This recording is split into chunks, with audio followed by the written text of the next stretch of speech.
Welcome to the heart. I'm Caitlin Prest.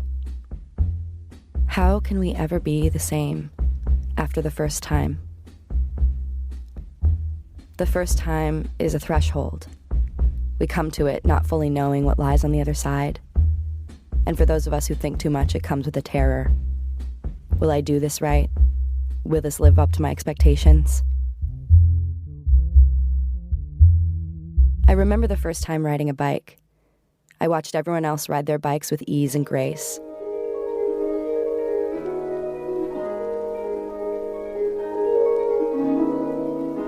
To me, it seemed totally impossible. They did it with some magic I knew nothing about. I'm on the road, staring at the handlebars of a rusty orange banana seat bike. I've been standing there for 15 minutes. Every once in a while, I'll lift one foot onto the pedal and then the other, and begin to tip over, catch myself, heart beating fast. I'm staring with my bright red cheeks at the road, imagining how hard the concrete will feel on my face, my knees, and my hands. I'm sick with anticipation, feeling certain that it can't be done. I don't know how, but at this point, I've come too far, and it's too humiliating to turn back. Everyone is on the lawn watching to see if I'm going to do it. I stand there for 5 more minutes. And finally, my dad's friend, Randy Lacey, thank God, grabs the back of the bike and starts pushing me along. I'm not riding. I'm not riding. It's progress. But of course, at a certain moment I look back and he's gone. I'm biking. Some invisible force has taken over. I did know the magic. My body knew it. A huge smile on my face. I feel invincible. Because as far as I'm concerned, I've just done something that only a few minutes before was impossible.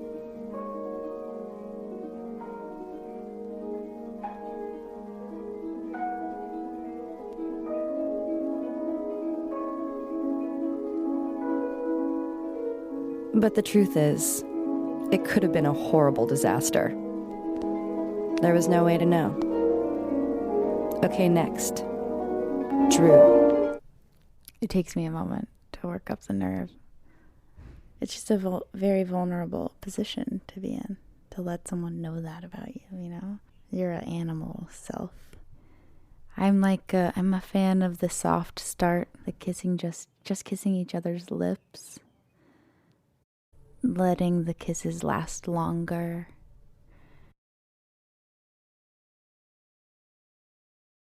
Digging your hands in the hair.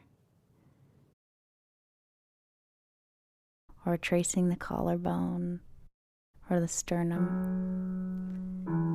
Drew. She's at an artist residency in the Catskills.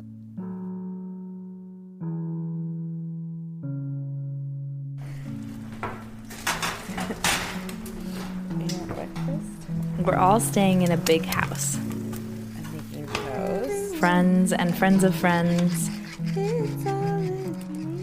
And one friend, Simone. Anything you want done, baby, I'll do it naturally. How did you sleep? It's not just I notice when she comes into the room, but I notice when she scratches a mosquito bite and when she looks over towards the kitchen and is she hungry? Does she need some food? Is she thirsty? Would she like to drink a cup of tea with me on the back porch right now? I notice when she tucks in her shirt and then think, oh, that's really nice when she tucks in her shirt because now I can see her breasts a little bit more underneath. And then I'm like, do not look at her breasts. That's not Look down, okay. look away. We're friends. If I'm totally honest, yesterday I felt like everybody was in a weird mood. Do you feel that? Yeah, we're talking. We talk all the time. And maybe she Come here for a sec. just so nonchalantly leans over and whispers something to me.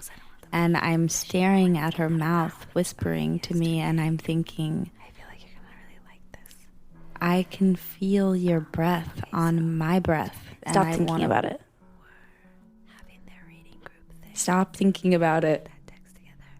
We're sharing a room. What should I wear today? I'm the perverted lesbian roommate who watches my straight roommate pull her t-shirt off after a summer thunderstorm and watch it sort of stick to her sides as she pulls it over her hair, and then that sound of her wet hair flopping against her back is just like, Should I wear my Sharon Stone shirt? Oh, I just noticed it's a one side. You're so cute. Simone. She's straight. Even if she was into women, which I don't think she is, probably be really into like butch, strong women who don't have hips that are 3 feet wider than their waist. And I just have a feeling that she's like really interested in penises. And I've never had a truck. And I've never had a penis. I'm aware of where she is at all times, and I gravitate there. But so often I wait for her to gravitate towards me, and I just end up waiting. I sleep on the floor, on a cot. She sleeps on a daybed surrounded by windows. I'm trying to pretend that I'm falling asleep. Hey, are you awake? You know, you don't have to sleep down there. Like, if you want, you can sleep up here. Wait, what? She wants me to sleep in her bed? What did she say? If you want, you can sleep up here. If I want.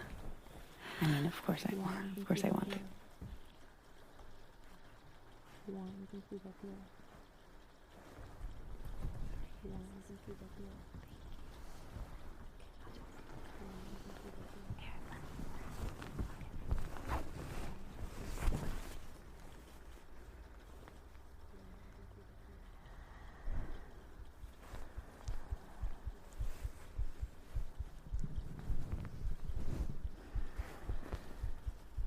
My whole body is like quivering. Every part of me wants to just tackle her. This could just be an innocent snuggle. She just wants someone to hold. And I'm right here.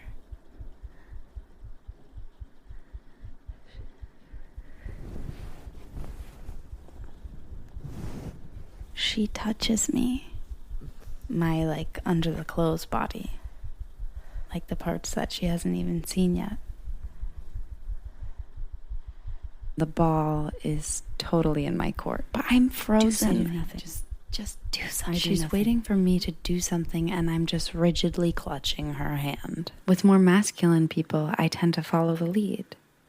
It's easy. I just lure and then let myself get caught. But with another femme, I have to take the lead. It just takes me a long time to get comfortable doing that. Being the pursuer. Trusting that the pursuit will be wanted. She'll probably fall asleep way before then. I start imagining the next morning, us both pretending we had never almost kissed. Her fingertip nonchalantly traces around the rim of my belly button. What is she thinking? I turn onto my back just in case she has the guts to go for it. Our faces are closer. Our noses touch. We hover over each other's mouths, and she put her lips on. We kiss. We're kissing. She lets her. It's happening. She pulls on my earlobe, pulls my waist up to hers. And I'm still not sure I can touch her back. She grabs my hand, and she shows me where to go. Around her tiny waist. Lower. She wants me. She wants me to touch her. I just want to devour her. I mean, bite her earlobe and pull her hair and squeeze her nipples in between my thumb and my forefinger until they're totally white, and then let them go. She's a gentle kisser, and it's actually really nice. We both have really long hair, so there's a lot of fingers running through hair or tucking her hair behind her ear, kind of laughing when we get sort of stuck inside all of our hair and have to take a moment to go. And then I roll on top of her and my hair just cascades around her face and creates this private little cave. We called it the hair cave. But it was our own little space, just for kissing. The more I kissed her, the more I wanted to kiss her. You gather our composure again, and we're nude and spooning. And as I'm holding this woman in my arms, and she's falling asleep, it occurs to me that I really like her.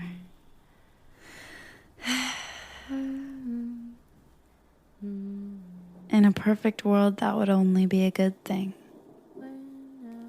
But I feel that feeling. I have no idea what's going to happen. And it's probably going to hurt. And it's too late. I can't do a thing about it.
You, I would hold you, I would tell you, I would love you till the end of my life. If I could catch you, I would hold you, I would tell you, I would love you till the end of my life.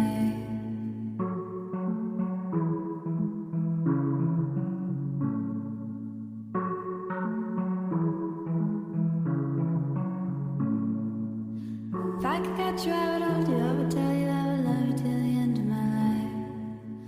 If I could catch you, I would hold you, I would tell you, I would love you till the end of my life. So often, once the rules of the game changed, once we do something we've never done before, the question of how to navigate the new world is what comes next.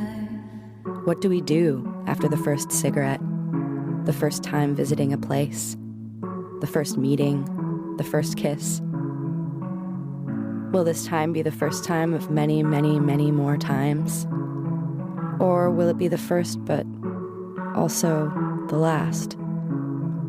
Were you pleasantly surprised or disillusioned? Well, I hope that this is the first time of many, many more times that you listen to the heart. This is our official first episode. This episode was produced by the one and only Caitlin Prest, with help from Drew Denny. She's an artist, filmmaker, musician super babe. She has a film called The Most Fun I've Ever Had with My Pants On.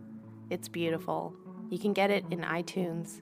And if you didn't realize, the music we used to score this episode is hers. The Heart is Samara Brieger, Megan Dietrich, Jen Ing, Shira Bannerman, and myself, Mitra Kaboli.